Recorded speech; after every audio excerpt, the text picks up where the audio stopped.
Hello everyone, welcome back to Baldur's Gate 3 5th edition.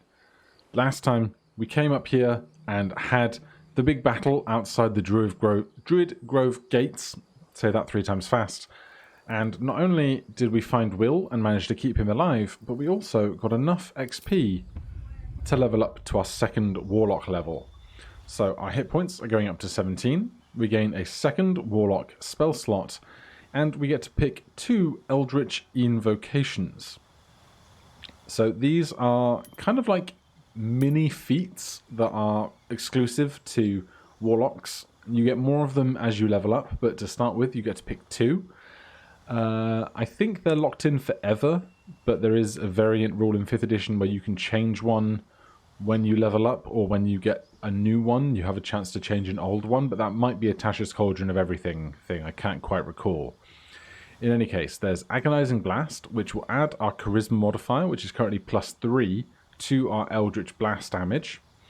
Armor of Shadows lets us cast Mage Armor on ourselves without expending a spell slot. Beast Speech lets us cast Speak with Animals without expending a spell slot. Beguiling Influence. Invoke your patron's Bewitching Charm. You gain proficiency in Deception and Persuasion. Devil's Sight. You can see normal in darkness, both magical and non-magical, to a distance of 80 feet. Fiendish Figure. You can cast False Life on yourself at will as a 1st level spell without expending a spell slot. Mask of Many Faces. You can cast Disguise Self on yourself at will without expending a spell slot. Repelling Blast. When you hit a creature with Eldritch Blast, you can push that creature up to 15 feet away. And Thief of the 5 Fates. Once per long rest, you can cast Bane using a Warlock spell slot.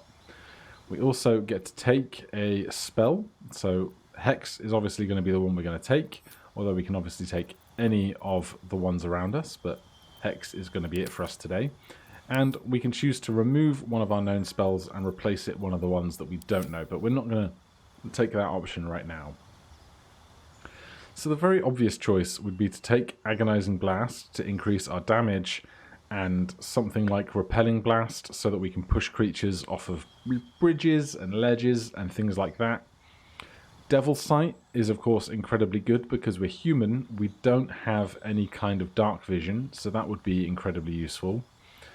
Otherwise, maybe something like Fiendish Vigor, where we can keep casting False Life on ourselves for extra hit points.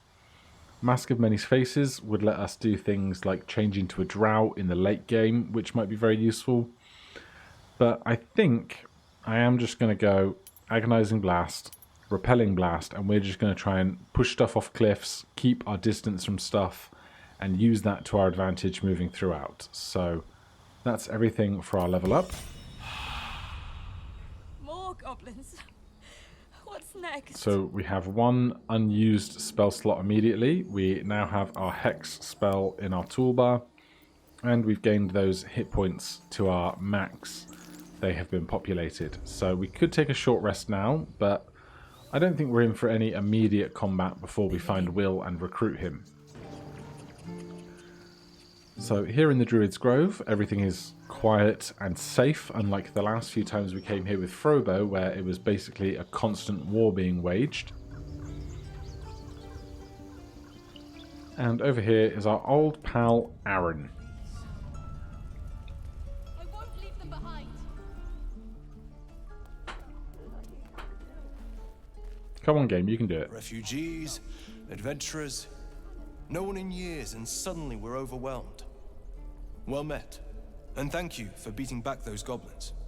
Most brave of you. Is there anything you need? Act fast if you do. The ritual will be complete before too long. Right, let's get some trading in here. We probably have at least a lot of jewellery that we don't need. I don't think we need a short bow for 1d6 damage when we can have our crossbow for 1d8 damage. These are weapons we can't use. We don't even know these people. I think that these are spells that we're unable to cast, so we'll get rid of those. Strangers over us.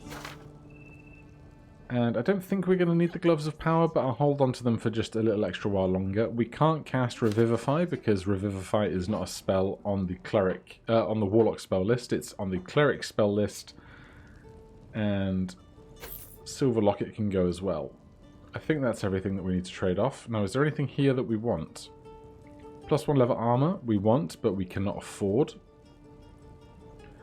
When wearer stands on certain effects such as fire, the cast spells additional damage. I don't really want to stand in fire to achieve that though. 1d6 slashing damage, light, deals an additional 1d4 slashing damage to burning targets. Unfortunately, it's light, which means you can carry it with a second weapon, but it's not a finesse weapon, so we can't use our dexterity modifier to attack with it, so that's not very good for us. Otherwise, healing potions are fairly standard. Pumpkin soup, pig's hat, leather armor. We probably need some thieves' tools. We're without those currently. I missed some on the beach, it seems. How expensive are they? Not too expensive. We'll take all of those.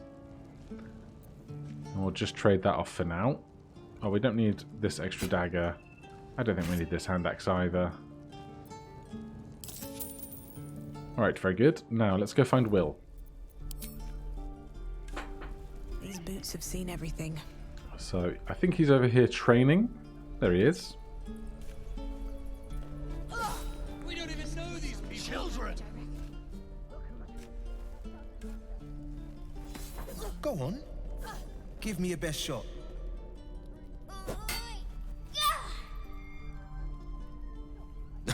Not bad. Again.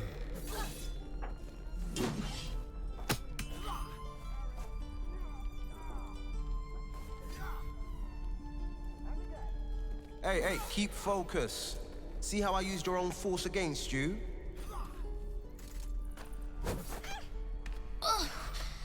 I can't do it.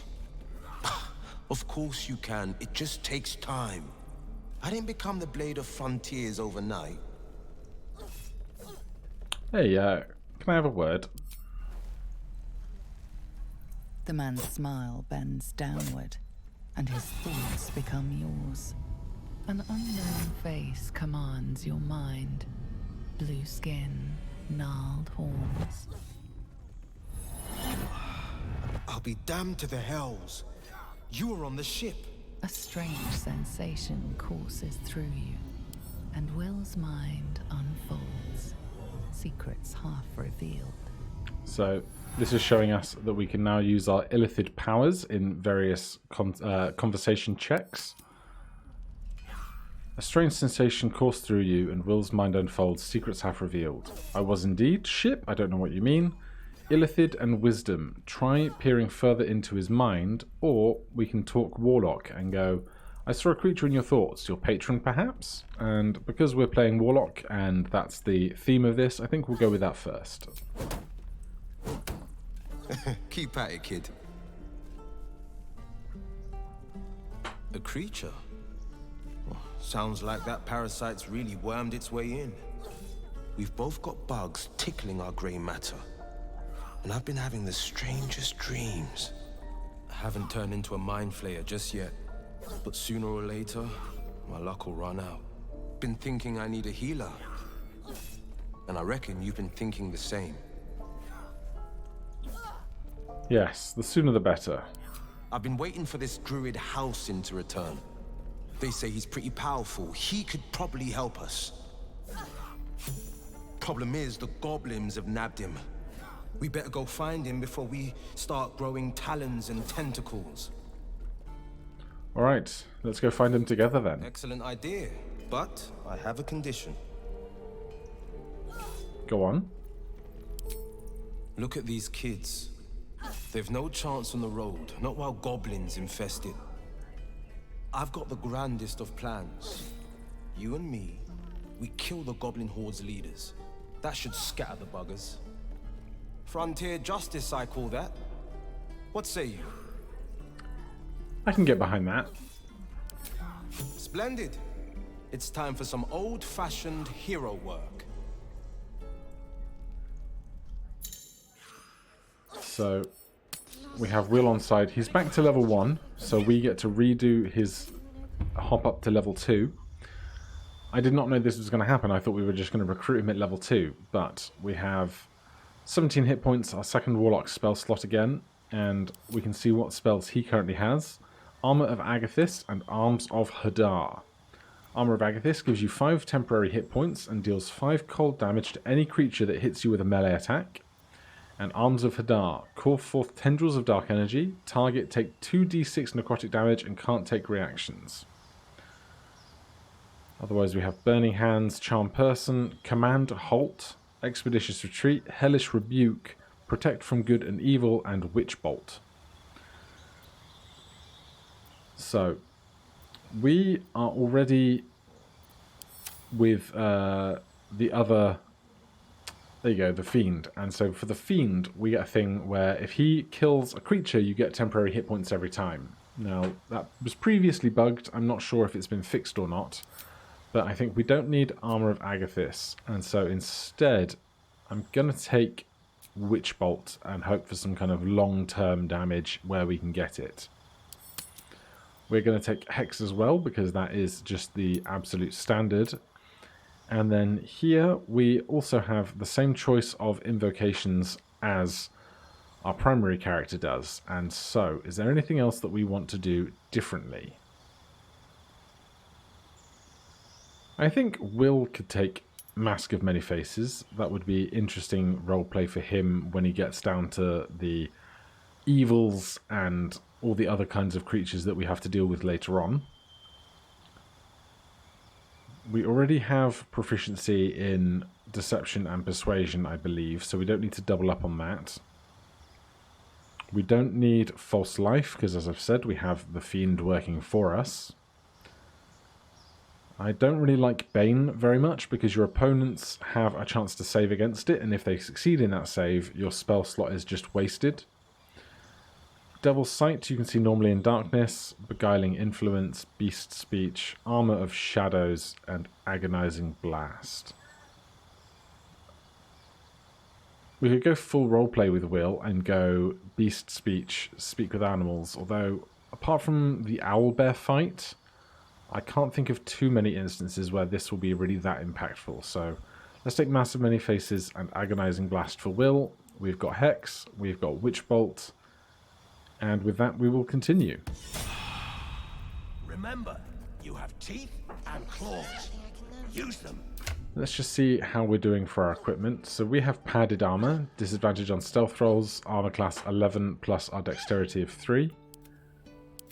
And Wyll has the same, except his dexterity is only +1. So maybe we should have taken mage armor with him, but we'll figure it out over time. And he has a rapier. Why does he have proficiency with that? Keep your blades up. 1d8 piercing, finesse dippable. We found a rapier earlier that we weren't proficient with, right? Oh, there you go. The Blade of Frontiers, champion of the Sword Coast, renowned for his heroic deeds, unusual stone eye, and notable distaste for goblins. Has proficiency bonus to attack rolls with rapiers. So that's why he gets that. Absolutely reasonable. There's our spells. Cantrips, we've got Minor Illusion and Eldritch Blast. Fairly standard. So, the two of us can progress on. We don't have enough cash to really improve our armor just yet. Let's see what's happening in this hay pile. You would choose strangers over us. What's that? Very nice. On my way. 15 XP for that as well. Let's crack that open. 21 gold and malachite. We'll add that to our wares to be sold later. We could sell it right now, but I think it's much of a muchness. So the question now becomes, do we want to long rest before we go on any more grand adventures? And I think it's probably a little redundant with one short rest left. I will take the food for our resting capabilities. And while we're here, let's pop up the ladder. And if you've seen this location before, you may remember what's hiding just out of view behind this set of stones. Why does this keep happening? And I'm even more intrigued knowing what reward you get for such... Just a moment ago. What reward you get for such an interaction. How that might impact the Warlock's plot. So, let's not sneak, because the players don't really know, or the heroes don't know what's around here. We would just be stumbling upon this issue. So the bugbear is surprised. We get a round of actions, and Nadria here is frightened, so she's going to try and run away from the bugbear assassin. So Eldritch Blast has a 60% chance to hit. This is Grace's attack, so it also has a chance to push the creature back. But we miss. So let's just kind of put ourselves in between the bugbear and the civilian. They're going to run away, which is good. And then we have a Wyll. So we of course have all of our spells and our 2 spell slots. But do we want to do anything else particular right now? Let's try a Witch Bolt right here. That's a big whiff. Then the bugbear's going to take a turn. They missed, and now their weapon has poison on it, which is only a minor problem. Wow, we cannot hit anything right now. Let's try an offhand attack since we're here. That's not working out either. The civilian's getting in the fight, which seems like a terrible plan.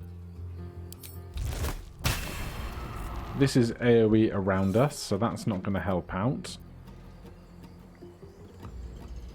So let's drop a hex here.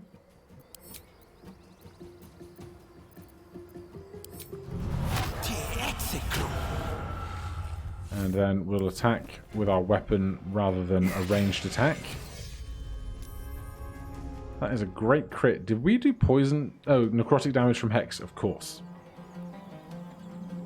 And because it was a crit, we did 2d6, which is even better. The civilian is dead in a single hit. That's a shame for her.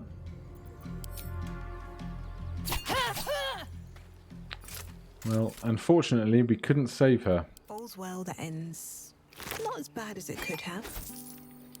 I mean, we're alive, so that's a good start. Scroll of Featherfall, Scroll of Guiding Bolt, and a soul coin. And lots of strange whispers in our ears. Don't know if Wyll would have anything different to say about this. I'm done. I can't wait to sleep. Nope, that seems to be just how that's going to go. I don't know what this symbol means. I don't know if it's that we're concentrating on hex and that we can reapply it at our leisure, or if something else is going on. But for now we can carry on. We each have 1 spell... Oh no, we spent our second one on hex, of course. But we still have some spell slots and a short rest, so we can continue doing what we're doing. Let's get back down the ladder. And then we can kind of go back, retrace our steps slightly, and see the things that we were missing previously. And of course, ladders don't want to work correctly because video games and ladders. Interestingly, I didn't realize this previously. What path lies before me? We can turn on and off Eldritch Blast repelling. So obviously I think this means it's on, so when we do finally hit something with it, they'll get repelled. Wyll has decided to join us from the realm of ladders. And there's just this ever-present sound of whispering and other strange noises, which I assume is the hex being in place or something to do with Wyll. My feet. But that is a new sensation for me. So if we trace our way back this way, there is a Lae'zel in a cage. So Join me next time. We'll try and save Lae'zel. We won't be recruiting her to the party, but XP is XP after all. Otherwise, thank you ever so much for watching. And if you're enjoying the series, please do consider subscribing or hitting that like button. If you have any questions or comments, you can put them down below. Otherwise, I'll see you in the next one. Cheers.